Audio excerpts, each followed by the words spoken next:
시간에 구약 성경 개론을 공부하고 있습니다. 오늘은 13번째 책 역대기 상인데요. 이거 두 번으로 나누려고 하다가 한 번으로 조금 줄였습니다. 두 번으로 나누는 분량이 안 돼서 오늘은 내용이 한 번에 역대기 상을 다 보려고 합니다. 열왕기는 영어로 Book of the King 이렇게 되어 있습니다. 그러니까 The Kings니까 그 왕들, 그래서 그 왕들에 관련된 책, 그래서 열왕기 이렇게 책인 거고, 역대기는 Book of the Chronicle 이렇게 되어 있어요. 크로니클이 어디 나오냐면 나니아 연대기에서 그 연대기라고 쓰는 단어 있잖아요. 똑같은 단어예요. 연대기 오브 나니아, 그러면 나니아의 연대기 이렇게 되는 거예요. 영화 만화인가요? 영화에서 나오는 그것도 똑같은. 그래서 이게 역대기, 이게 연대에 따른 기록이구나 이렇게 되는 게 역대기라는 이름을 갖고 있는 거예요.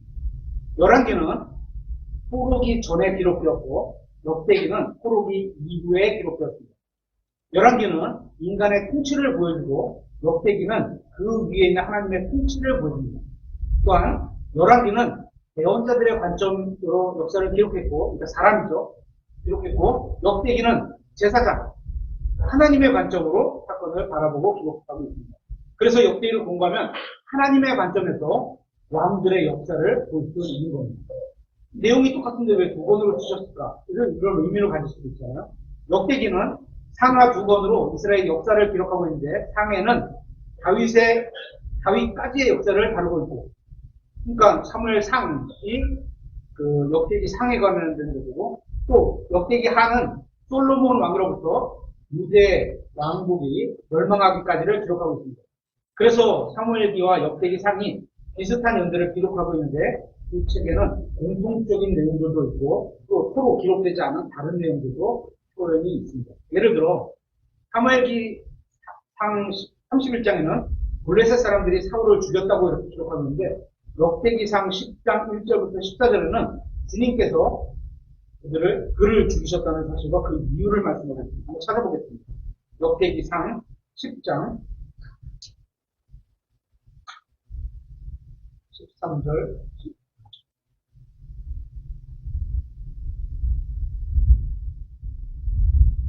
13절 역대기상 10장 13절 이렇게 사울은 그가 주를 대적하여 저지른 범법으로 인해 죽었는데 죽은 이유가 나왔네요. 그죠? 죽는 모양은 전쟁터에서 누군가로부터 죽었지만, 그죠? 죽은 이유가 나와 있는 거예요. 방법하고 이유는 다르죠. 그가 주의 말씀을 거역하여 지키지 아니하며 또한 부리는 영을 지닌 자에게 조언을 구하기 위해 그 영에게로 묻고, 첫 번째 하나님의 말씀을 거역했어요. 그리고 하나님이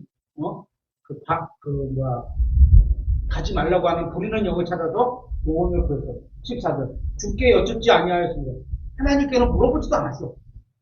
그죠? 하나님을 하나님으로 대하지 않는 거죠. 그분께서 그를 죽이시고, 하나님이 그러면 주님이 사울을 죽이신 거구나. 그죠?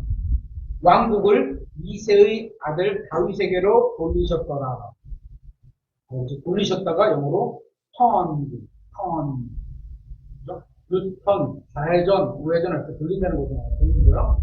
하나님께서 사울을 통해서 역사를 쓰시려고 하시다가 돌리신 거예요. 다윗을. 그러니까, 뭐죠? 그러면, 하여튼, 그렇게 돌리신 거예요. 그러니까 사울을 죽인 블레셋이는 단순히 하나님의 도구로 사용되었다고 볼 수 있는 겁니다.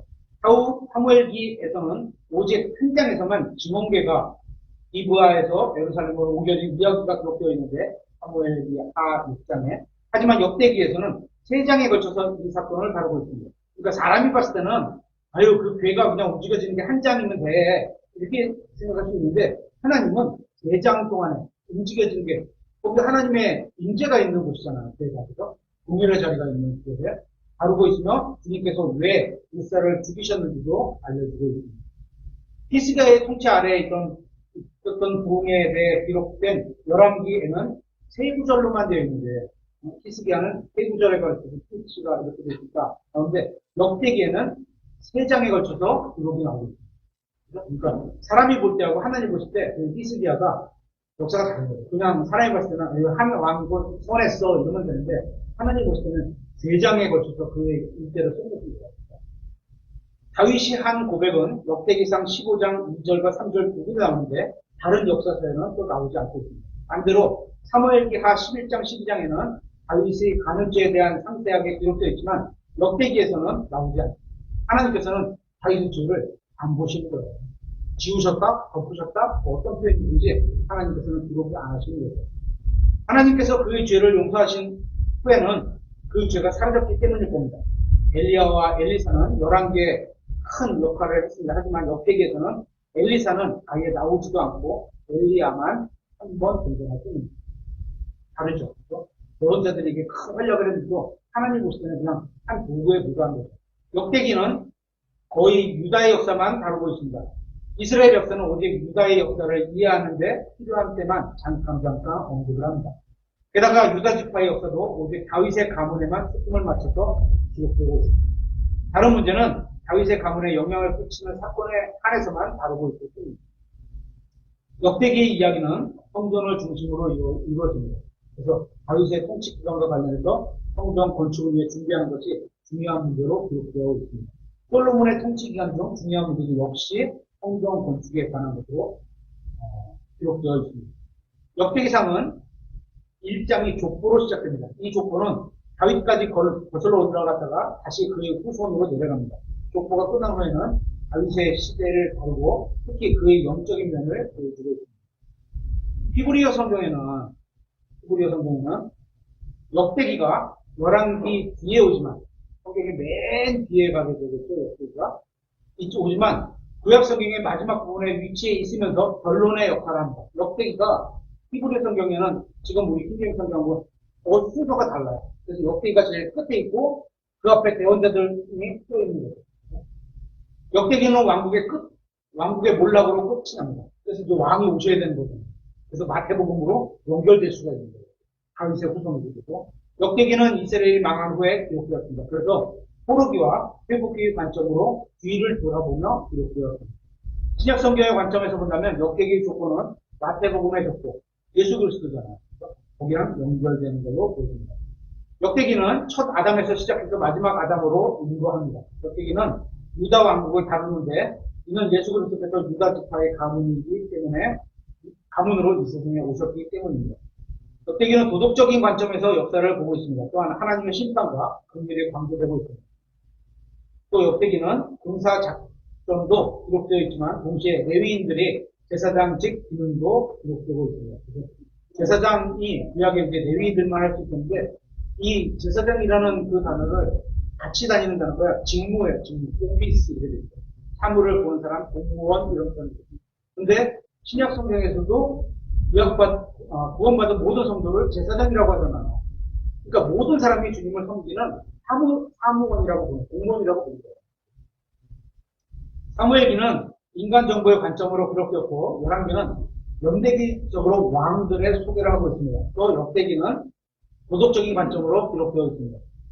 그러니까 하나님은 마음을 중요시 보시는데 그런 관점으로도 보는 거죠. 하나님은 먼저 인간 정보의 실패를 보여주신 후에 이제 하나님이 등장하셔서 해결하는 것을 보여주게 됩니다. 하나님은 항상 이런 식으로 일을 해결하십니다. 그래 너네 한번 해봐. 그리고 울부짖으면 가셔서 찾아가셔서 해결해 주시고 그런 거죠. 역대기는 하나님의 집을 건축하도록 백성들을 경영하기 위해서 기록되었습니다. 성전은 제사장들과 레위인들이 모이는 곳으로 공부의 중심이기 때문입니다. 성경 학자들에 따르면 역대기의 기록자는 에스라라고 합니다. 정확치는 않습니다. 대부분 그렇게 얘기를 해요. 여러 증거와 정황들을 보면 그렇게 보입니다. 기록자는 바벨론 포로기 이후에 역대기를 기록했습니다. 역대상 6장에 보면 그 표현이 있죠. 이 역대기상은 킹제임스 성경의 경우 942절과 23,609 단어로 이루어져 있습니다. 이제 여기서 단어가 끝에가 조금 차이가 있을 수도 있어요. 그래서 예를 들어 어떤 분들은 문단 기호도 하나님께서 섭리를 집어넣어 주셨다고 보고서 그걸 같이 묻는 분들도 있고 이래서 단어가 끝머리가 않는 몇 개가 차이가 있는데 전체적인 단어는 그렇게 맞습니다. 역대기는 크게 네 부분으로 나눌 수 있습니다. 6장부터 9장까지는 왕을 뽑고 10장은 사울의 통치가 끝나는 장면, 또 11장부터 21장까지는 다윗의 통치, 22장부터 29장까지는 성전 건축을 위한 준비가 기록되어 있습니다. 조금 전에도 말씀드렸지만 사무엘기하고 열왕기에서 대부분 내용을 다뤘기 때문에 열왕기는 이게 큰 내용이 많이 나오지 않습니다. 이제 각 장별로 내용을 간단히 살펴보겠습니다. 1장에는 아담의 아들로 셋이 유일하게 나옵니다. 셋으로부터 에녹을 거쳐서 노아에까지 이어지며 다음 셈부터 아브라함까지 이어집니다. 거기서 다시 이삭부터 이스라엘까지 이어집니다. 이 조건은 구원받은 자는 많지만 실제로 선정된 자는 적다는 신약성경 말씀과도 보았습니다. 2장에서는 이스라엘의 12아들이 언급됩니다. 유다와 베레스, 헤스론을 지나 람에 이르고 이세와 다윗까지 이릅니다. 다윗은 하나님의 유일한 왕이신 예수 그리스도의 오심을 예비된 왕을 오심을 보여주는 예비된 특별한 그릇이었습니다. 하나님의 말씀은 영원합니다. 따라서 이갈에 대한 말씀, 누구에게도 마찬가지죠. 누구에게 예언이 되어 있는 그 말씀은 다 성취를 했습니다. 그래서 이갈에 대한 말씀처럼 그가 영원히 수치를 당하게 될 겁니다. 우리는 이세가 아들을 8명 낳았다는 사실을 알고 있습니다. 그런데 여기서는 7명의 이름만 나옵니다. 다윗이 막내로 지시되어 있는데 아마 이세의 아들 중에 하나는 아들이 없이 사망을 했을 것으로 보입니다. 원래 8명 모두 기록으로 남아야 하지만 아들이 없는 경우에는 족보에 올릴 필요가 없는 겁니다. 그냥 뒤가 없기 때문에. 간혹 족보에는 같은 이름이 종종 나오기도 합니다.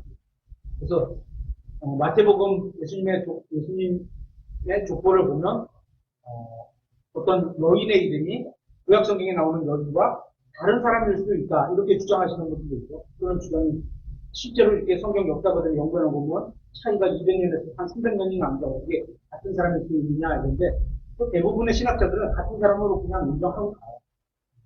이렇게 같은 이름이 종종 나오기도 합니다. 그래서 아버지의 이름이 다르면 서로 다른 인물의 경우가 종종 있습니다. 같은 이름인데 그래서 족보가 필요한 거죠. 우리나라에도 뭐 김원강이라 해놓고 하는 사람들이 굉장히 많잖아요. 검색해보면 어떤 교회 목사님 성함이 김원강입니다. 근데 그분하고 좀 이름이 같은데 아버지는 다르잖아요. 그러니까 족보를 따져보면 다르구나 이렇게 알 수 있는 거예요. 또 세산에 관한 이야기가 있는데요. 그런 딸들만 있었으므로 자신의 이집트인 종을 딸에게 주어 아들을 낳았습니다. 원래 그렇게 하면 안 됩니다. 모세의 율법에는 어떻게 돼요? 친족에게 가서 친족에게 주어서 애를 잊게 했어야 되는데 그죠? 근데 여기는 이 세산은 그런 식으로 나왔어요. 하지만 세산의 경우에는 이집트인들을 아들로 입양해서 상속 재산이 다른 지파로 넘어가는 것을 막았다고 이게 일반적인 견해입니다. 돈이 참 하나님의 말씀을 어기고 가는데 굉장히 큰 문제도 가져야죠. 갈렙은 악사라는 딸을 낳았고 그는 재판관 음리엘과 결혼했습니다. 갈렙의 아들 기랏 여아림은 후에 다윗이 그를 예루살렘으로 옮기기 전에 그가 머물러 있던 옛 기브아 족속의 도시였습니다. 겐족속은 이드로와 호밥의 후손입니다. 이드로가 누구죠? 모세의 자손이죠. 그들은 금욕적인 사람들이 되었습니다. 이들이 서기관 가족들과 관련을 맺은 것은 이들이 선생들이 되었기 때문이며 이후에 예후의 행동에도 영향을 끼치게 됩니다. 3장에는 11명의 다윗의 아들들의 이름이 나옵니다. 족보는 솔로몬에서 유다의 왕들까지 이르고 다시 트루퍼벨까지 내려갑니다. 5절에 나오는 나단을 주의해 볼 필요가 있는데 누가복음 3장에 나오는 족보에는 나단을 통해 요셉으로 연결이 됩니다. 여고니아, 여호야킴은 이로 인해 솔로몬의 계보는 끊기기 때문입니다. 로보암은 솔로몬의 아들 중 성경에 언급한 유일한 인물입니다. 4장에는 유다의 또 다른 계보가 나옵니다. 9장 두 구절에서 기도와 말씀에 대한 순종으로 하나님의 호의를 입은 야베스에 대한 이야기가 나옵니다. 야베스 이야기 중에 가장 아름다운 장면은 주님께서 개인들에게 관심을 갖고 그들과 개인적인 관계를 맺으시는 부분입니다. 낳고 죽는 족보 이야기가 계속 나오는데 9개의 장 중앙에서 야베스라는 한 사람이 서서 이스라엘의 하나님을 불렀다는 것이 의미가 있습니다. 하지만 더 중요한 의미는 어떤 마음에서 자신의 혼의 구원을 주신 주님의 이름을 불렀느냐, 이런 게 주님을 부른 게 중요한 게 아니고 어떤 마음으로 주님을 불렀느냐, 이게 더 중요한 거예요. 이스라엘의 원래 태생은 루벤이었습니다. 하지만 죄로 인해 그는 장자권을 모수 땅에 요셉에게 넘겨주게 됩니다. 5장은 우리에게 죄는 하나님의 마음을 아프게 하는 것이 아니라 하나님의 축복도 잃어버리게 한다는 경고를 받게 됩니다. 구에라에 대한 말씀은 이스라엘이 아시리아의 첫 번째로 포로로 끌려간 것을 상기시켜줍니다. 이것은 갈릴리, 납달리가 발갓 빌드네셀에 의해 끌려간 것이고, 두 번째 포로로 끌려갔으면 간 것은 사마리아 이송에서 호세아 9년, 또 티스비아 6년에 일어났으며, 이때 이스라엘 왕국은 멸망을 하게 됩니다. 6장에는 레위 자손들이 기록되어 있는데, 족보는 아론부터 여호수아의 아버지인 여호사닥까지 완벽하게 이어집니다. 15절에는 느부갓네살이 등장합니다. 성경 평가들 중에 느부갓네살 또 느부갓네살 이게 두 개의 이름이 나오는데 이걸 다른 거로 보는데 에스겔에는 느부갓네살 R로 되어 있고요. R 기억되어 있고 에레미야에는 느부갓네살 R과 느부갓네살 N 이게 두 개가 기록이 되어 있습니다. 한 사람으로 보는 게 더 적절한 것으로 보입니다. 열왕기하, 역대기하, 에스라와 느헤미야, 에스더에는 모두 느부갓네살, N 이렇게 느부갓네살을 사용했습니다. 기원전 3세기경 바빌론 기념비에 보면 이 두 철자가 모두 비슷하게 사용하고 있는 것을 볼 수 있습니다. 우리도 한 30년 전에 이 씨하고 리 씨가 거의 비슷하게 통용된 적이 있습니다. 그리고 또 류씨하고 류씨가 지금은 성씨가 완전히 구분해서 류씨도 어느워져서 이렇게 돼 있고 류씨도 이렇게 있는데 그 당시에는 유하고 육을 한 성씨로 이렇게 썼던 적이 있습니다. 그런 걸로 보시면 돼요. 이런 건 성경에 안 나오는 얘기니까요. 그냥 참고로 그런가 보다 이러시면 됩니다. 7장에는 6지파의 족보가 기록되어 있습니다. 8장은 베냐민 지파에 대해 기록되어 있는데 사울과 요나단의 이름이 두드러집니다. 성경은 사울의 가문과 관련해서 3가지 족보를 주고 있습니다. 오늘날에도 한 사람이 2개의 이름을 가진 경우도 흔한데 가족 내에서 같은 이름을 가진 사람도 있는 것도 어렵지 않게 볼 수 있습니다. 이름이 좋으면 따라가는 거잖아요. 예를 들어서 한때 박지성이 굉장히 유명했다고 지성이라는 이름이 그 지성이 아닌가요? 그 드라마에 나오는 배우 지성인가요? 그 사람이 굉장히 유명하면 지성을 따라가는 이름이 굉장히 많거든요. 아마도 저희 조카도 그래서 지성이 졌는지는 모르지만 그런 한때 유행하는 이름들이 있습니다. 그런 것처럼 예전에도 이 성경과 관련된 어떤 그 역사 속에서도 그런 게 있었나 봅니다. 이러한 점을 염두에 두고 사울 가문의 족보를 정리하면 그렇게 어렵지 않게 아까 말씀드렸죠. 아버지의 이름과 할아버지 이름을 따라가면 족보가 연결된다고 했죠. 그리고 이름이 아까 느부갓네살 이렇게 그게 고정해서 쓸 수도 있다. 이렇게 보는 겁니다. 그죠? 그래서 사울 가문의 3가지 족보는 이렇습니다. 사무엘상 9장에 보면 아비야, 데보라, 스롤, 아비엘, 비스 이렇게 나오고 사무엘상 14장에는 아비엘, 비스, 사울 그러니까 여기 아비엘, 비스가 사무엘 9장까지만 나오고 14장에는 그 위에 사울까지 나오고 또 역대상 9장에 보면 아비엘을 넬이라고 하죠. 아비엘, 비스, 사울, 요나단 이렇게 족보가 연결되는 걸 볼 수 있습니다. 스롤의 아들은 압돈과 스루와 비스와 바알과 아비엘이라고 불러내는 넬이라고 있는 아들들이 있습니다. 또 넬은 아비엘이죠. 넬에게는 두 아들이 있었는데 넬과 비스입니다. 그러니까 아버지하고 똑같은 이름을 쓰는 경우도 있어요. 대신 뒤에다가 영어식으로 하면 주니어 이렇게 되는 거죠. 주니어 이렇게 해서 똑같은 이름을 쓰는데 그 사람의 주니어, 자녀 이런 표현이겠죠. 하나님의 말씀을 유심히 공부해 보면 결국 모순이 없다는 것을 알게 됩니다. 똑바른 마음을 가지고 하나님의 말씀을 틀림이 없다고 보면 다 이해할 수 있는데 이거 틀린 거 없어? 이렇게 막 찾으라 그러면 마치 틀린 것처럼 보일 수 있는 것들이 있을 겁니다. 그렇죠? 하지만 실제로 들어보면 성경에는 모순이 없어요. 올바로 된 성경에는 9장에는 바벨론의 포로로 잡혀가고 돌아온 자들 중에서 유다 지파와 베냐민 지파와 제사장들과 레위인들의 가족 중에서 우두머리들의 목록이 기록되어 있습니다. 이 목록 기록에 목적은 바벨론 포로기 중에 잃어버린 경배의 질서를 회복하는 것으로 보여집니다. 10장은 인간이 선택한 왕의 죽음에 관한 이야기를 들려줬습니다. 이것은 많은 잠재력을 가지고 있는 사람의 안타까운 실패를 보여줍니다. 그의 실패 원인은 하나님의 말씀을 거역하고 지키지 않은 것과 신접한 여인을 찾아가는 조언을 구한 것이었기 때문입니다. 누구죠? 사울이었죠. 굉장히 능력은 많았는데요. 하나님께서는 이 두 가지 죄로 인해 사울을 죽이셨다고 말씀하셨습니다. 11장은 다윗의 대관식, 왕으로 오른 거죠. 다윗의 수도, 다윗의 대장들을 기록되어 있습니다. 12장은 우리는 다윗의 용사들의 목록도 볼 수 있습니다. 이들은 반역에 가담하지 않은 힘과 충성심이 넘치는 자들이었습니다. 이들은 모든 여건 가운데도 왕을 따랐으며 승리하게 됩니다. 13장에는 율법을 따르지 않고 괴를 옮기다가 죽임당한 사람의 이야기가 나옵니다. 괴는 역대기에서 다양한 장소에 있는 것으로 묘사되며 46회가 언급됩니다. 14장에는 블레셋 사람들이 다윗이 즉위한 것을 못마땅하게 여겨 전쟁을 일으킨다는 얘기가 나옵니다. 그들은 두 번에 걸쳐 전투를 했는데 다윗은 두 번에 걸쳐 주님께 근거했고 결국 주님께서 다윗을 통해서 모두 승리하셨습니다. 15장에는 우리는 괴가 7달 동안 블레셋 사람의 수중에 있었으며 20년 동안 아비나답에게 있었고 3달 동안 오벳 에돔의 집에 있었다가 돌아오는 것을 볼 수 있습니다. 오랜 시간이 흐른 뒤에 괴는 예루살렘으로 돌아왔고 비로소 제대로 된 자리에 위치하게 됩니다.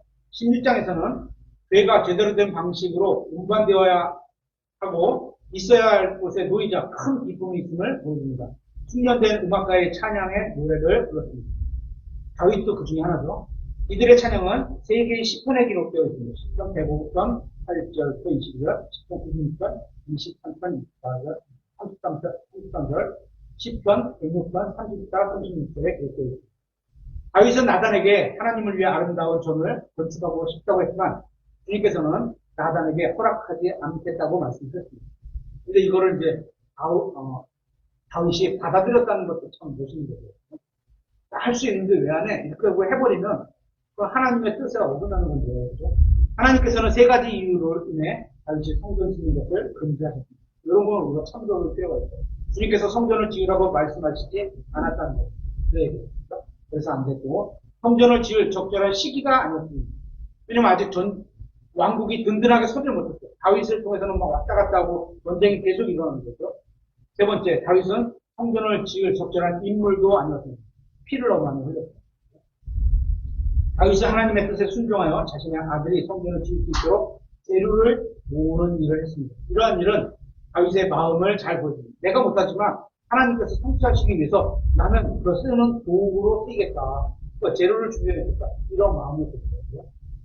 그가 성전을 건축하려고 했던 이유는 자신의 영광이 아닌 주님의 영광을 위한 것이었음을 잘 보여주는 거예요. 이 말씀에서 우리에게 주는 교훈은 여러분이 어떤 일로 주님의 사역을 하고 있더라도 우리는 다 사역자잖아요. 그렇죠? 하고 있더라도 여러분 생애 중에 엄청난 부흥을 보지 못할 수도 있다는 거예요. 하지만 그럼에도 다음 세대에 일어날 엄청난 부흥을 위해 준비해 놓을 수는 있다는 겁니다. 그죠? 저희도 다음 세대를 위해서 자꾸 뭔가를 준비해 놓고 이래야지 다음 세대가 하나님께서 더 크게 쓸 수 있는 그런 교회가 될 수 있겠거든요. 하지만 그럼에도 다음 세대에 우리가 수고만 하고 열매를 먹지 못할 수도 있다는 거예요. 보통 농부가 자기가 수고한 거 열매를 먹게 되는데 하나님께 드리고 나서 2번째 열매는 자기가 먹을 수 있잖아요. 첫 열매는 되는 거니까.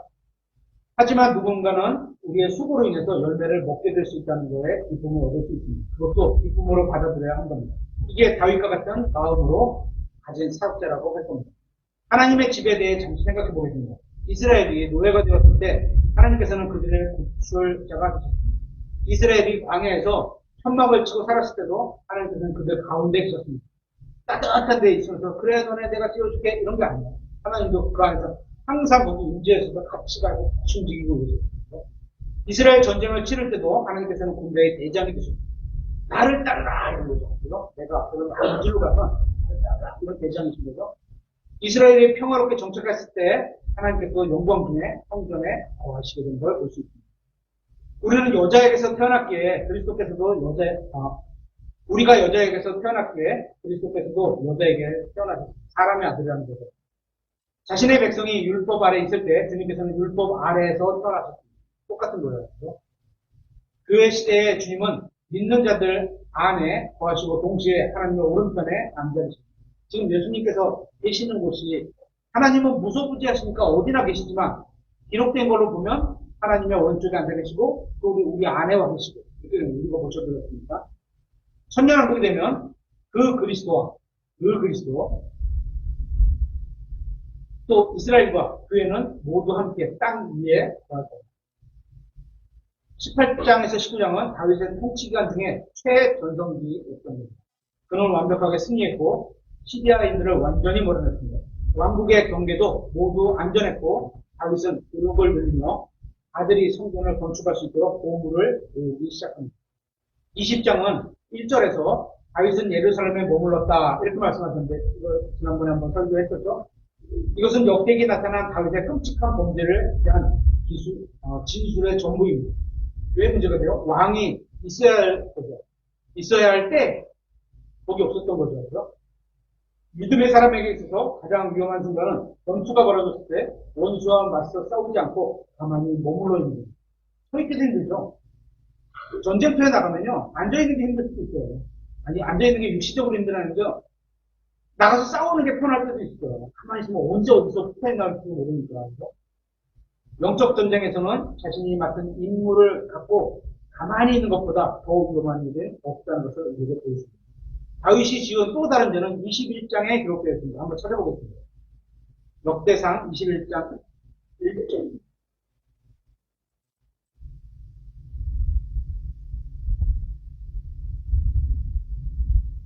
역대상 21장 1절. 사탄이 이스라엘을 대적하여 일어나. 우리는 영적인 범위에서 이렇게 움직여지는 건 우리는 몰라요. 누구죠? 그 이름이 또 갑자기 생각 안 나지? 갑자기 생각 안 나죠? 아들 죽고, 부인도 도망가고, 재산 타내나가고, 욕. 죄송합니다. 욕도 마찬가지잖아요. 왜 그에게 그런 일이 일어날지 우리는 알죠. 하지만 하늘에서는 이런 영적 분쟁이 있는 거예요. 그런데 하나님이 허락하실 때는 어떻고요? 우리가 믿음으로 승리할 수 있을 때라는 거죠. 사탄이 이스라엘을 대적하여 일어나 다윗을 선동하여 백성들, 대원자들은 딱 선동해갖고 네가 해놓고 이런 일이 얼마나 크고 이렇게 훌륭한 건지 한번 백성의 세를 세보고 땅을 이렇게 넓은지 한번 돌아다녀봐 이랬을 거 아니에요. 그죠? 근데 그거를 룩 받아들여갖고 그래? 어깨를 쫙 펴고 몸을 딱 고개를 뻗치면 딱 넘어진 거예요. 다윗을 선동하여 이스라엘의 수를 세게 합니다. 그냥 백성 수를 센 게 뭐가 문제가 되겠어요? 근데 이 세를 여기서 문맥을 보면 하나님께서 원하시는 거는 이게 그 사람을 통해서 이렇게 왕국이 세워진 게 아니구나. 그러니까 네가 말을 늘리거나 외국에서 군대를 데리거나 이렇게 해서 전쟁에 승리하는 게 아니다는 걸 알게 하시고 그것으로 인해 하나님께 감사해야 되는데 딱 왕이 돼서 보니까 땅도 이렇게 많지 백성도 이렇게 많지 나 이 정도 했어 이렇게 생각했어요. 넘어진 거니까. 다윗은 자신의 죄에 대한 핑계를 댈 수 없었습니다. 요압은 다윗에게 이런 죄를 짓지 말라고 경고했습니다. 이것은 하나님의 명령을 어기는 것이었습니다. 하지만 다윗은 죄를 짓는 것을 선택했고 누가 선택한 거요? 하나님이 죄를 짓도록 억지로 만든 게 아닙니다. 그죠? 본인이 선택한 거예요. 죄를 짓는 것을 선택했고 죄를 지은 뒤에 하나님께서 제시하신 세 가지 징벌 중에서 어떤 벌을 받을지 선택해야만 했습니다. 그래서 다윗은 잘 선택했어요. 하나님의 방법, 하나님께서 하시는 대로 그냥 따라갔던 그 방법을 선택한 거예요. 이 일로 인해 백성 중 7만 명이 죽었습니다. 어떻게요? 선동하여 사탄이 이스라엘을 대적하여 일어나 다윗을 선동하여 마음을 부추겨서 이스라엘의 수를 세게 함으로 이 죄 한 개가 7만 명을 죽게 합니다. 죄는 항상 영향을 끼칩니다. 죄는 죄를 지은 사람뿐만 아니라 다른 사람들에게도 영향을 줍니다. 그래서 가족의 부모가 지은 죄도 있으면 이게 보이지 않고 그 죄로 인한 피해가 자녀들에게 죄가 전가된다 이런 건 접어두고 피해가, 물질적, 세상적인 피해가 자녀에게도 돌아가게 될 수가 있는 거예요. 부모로서 그런 게 안 가도록 해야 되죠. 22장은 성전을 위한 재료를 모으는 것에 관한 기록이 되어 있습니다. 다윗은 철과 못과 목재와 금, 은, 석재를 준비했고 석재와 목재와 금속을 다룰 수 있는 기술자들도 준비했습니다. 또한 다윗은 다가오는 왕국에 대한 계시를 솔로몬에게도 전해주었습니다. 23장은 성전 경배에서 섬기는 일하는 사람들의 임무를 다루고 있습니다. 레위인들은 하나님을 섬기고 경배하는 일을 하고 성전을 완전하게 유지하기 위해 하는 임무를 받은 사람들입니다. 레위인의 직무에는 아침과 저녁으로 서서 주님을 찬송하는 일도 포함됩니다. 구약에는 레위인이지만 다시 표현하면 제사장이에요. 제사장의 직무 중에 어떻게 한다고? 아침과 저녁에 서서 하나님을 향해서 찬송하는 일도 포함됩니다. 우리가 이렇게 시사하는 바가 있는 거죠. 이렇게 하라 이렇게 명령하시진 않았지만 제사장이 이런 걸 했었구나. 오늘도 어떤 저 집에 가다가 차에 보면요 이런 표현이 있어요. 교회 이름이 새벽에 복 받는 교회 뭐 이런 표현이 있어요. 그러니까 의미들은 되게 좋게 받아들여요. 표현은 좀 이상하긴 했는데 의미로 24장은 아론의 아들들이 죄로 인해 죽임을 당하고 보다 영적인 사람들로 그 자리가 교체되는 것을 보입니다. 우리도 살아가면서 하나님이 쓰시는 그 자리에 보내주셨는데 그죠? 보내주셨는데 거기에 합당하지 않게 쓰지만 사람이 대체하게 됩니다. 좋은 거 아니죠? 제사장 직무 수행은 나이 든 자와 젊은 자가 섞여서 하도록 짜였습니다. 이게 골고루 된 교회가 되고 그래서 보통 우리 표현이 피라미드 같은 인구 밀도 배 이런 게 되거든요. 그죠? 70대 70대 1명, 60대 2명, 50대 3명, 40대 4명 이렇게 해서 쭉 이렇게 인구가 퍼져야지. 그죠? 이게 제일 안정적인 구조고 신앙이 든든할 수 있는 구조죠. 국가에서 가장 거룩한 일을 수행하고 어떤 인도하기 위해서는 나이 든 자의 경험과 젊은 자의 열정이 필요가 있습니다. 나이 든 분들은 새로운 곳에 도전하기가 쉽지가 않아요. 옛날에 그랬는데 이렇게 머물러 있고 또 더군다나 젊은 사람들은 지금 모양은 다르지만 인생의 삶은 패턴은 똑같거든요. 닥치는 모양만 달라요. 휴대폰이 없었고 그때는 스마트폰이 없고 그냥 무선전화기가 공중전화기가 있었던 거 이런 다른 모양새만 있지만 패턴은 똑같거든요. 그러니까 예전에 어른들이 겪었던 걸 대상만 달라지고 도구만 달라진 거예요. 근데 패턴은 영적으로 더 심의한 패턴은 똑같은 거예요. 그래서 어른들한테 물어보게 됩니다. 24장로와 후제사장들은 전체의 회중을 대표합니다. 또한 이것은 계시록 4장을 이해하는데 도움을 주게 됩니다. 24개의 조가 순서대로 섬기는데 한 조가 안식일에서 안식일까지 일주일간 섬깁니다. 사가랴는 아비야 계열이었으므로 8번째 조였습니다. 솔로몬도 같은 조 편성을 했으며 히스기야와 요시야 때까지 이었습니다. 다만 이들 중 4개 조만 포로지에서 돌아왔습니다. 25장에는 성전의 음악에 관한 내용이 나와 있습니다. 음악은 하나님을 찬양하는 놀라운 편의 방법 중에 하나입니다. 또 거꾸로 음악은 전쟁에서 나는 소리 같은 그런 음악은 하나님을 찬양하는 음악이 아닌 거죠. 그러니까 음악은 중립적이지만 그걸 어떻게 우리가 육신을 자극하는 쪽으로 사탄적인 음악을 할 거냐 아니면 하나님께서 우리가 마음을 하나님께 올바로 드릴 수 있는 영적인 음악을 듣고 쓸 거냐 이런 거는 선택을 하는 거예요. 그러니까 분별할 수 있는 내용이 되거든요. 찬양의 가사는 영적인 내용을 통해 사람들을 가르치고 축복하는 방법이기도 합니다. 26장에는 문지기들에 관한 기록이 있습니다. 이들은 거룩한 일을 위해 구별된 자들이며 제사장 제비뽑기를 통해 선정되었고 세계적인 임무가 할당됩니다. 성전에서의 성인과 경배를 위해 주의해서 계획을 세웠고 조직하게 됩니다. 27장은 5번째 그룹의 사람들이 나옵니다. 이들은 이스라엘의 국방을 위해 직무를 맡았습니다.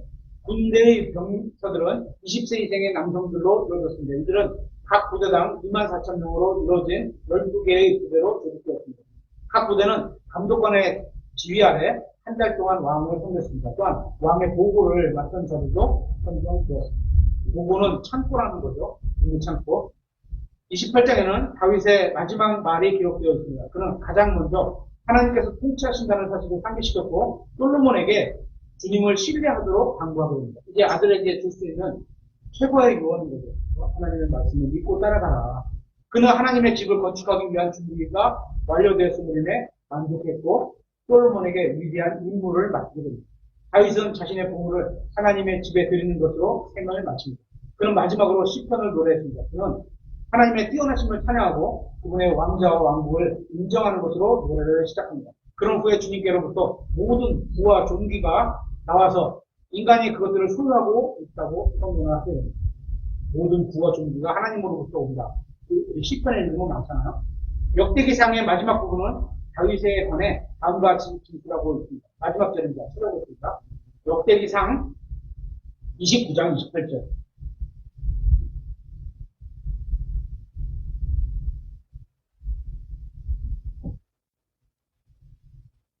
역대기상 29장 28절.